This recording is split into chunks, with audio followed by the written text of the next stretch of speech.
یکم ذی الحج تا 9 ذی الحج تک کثرت سے ان دنوں میں اللہ تعالیٰ کی تسبیح یعنی سبحان اللہ، تمجید یعنی الحمدللہ، تحلیل یعنی لا الہ الا اللہ اور تکبیر یعنی اللہ اکبر پڑھنا چاہیے۔ آپ صلی اللہ علیہ وآلہ وسلم نے فرمایا، اس روئے زمین پر جتنی چیزوں پر سورج کی روشنی پڑتی ہے، مجھے ان سب چیزوں سے زیادہ محبوب ہے کہ میں ایک بار کہوں سبحان اللہ والحمدللہ ولا الہ الا اللہ واللہ اکبر۔ آپ صلی اللہ علیہ وآلہ وسلم نے فرمایا،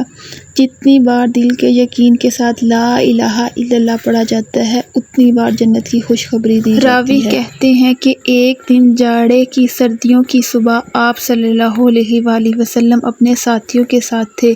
اور آپ کے ہاتھ میں ایک عصا تھا۔ آپ صلی اللہ علیہ وآلہ وسلم ایک درخت کے نزدیک سے گزرے تو آپ نے اپنی لاٹھی سے اس درخت کے خشک پتوں کو جھاڑا اور گرایا اور فرمایا، جیسے اس درخت کے خشک پتے جھاڑنے سے جھڑتے ہیں، ویسے ہی مومن کے گناہ جھڑتے ہیں جب وہ ایک بار کہتا ہے سبحان اللہ والحمدللہ ولا الہ الا اللہ واللہ اکبر۔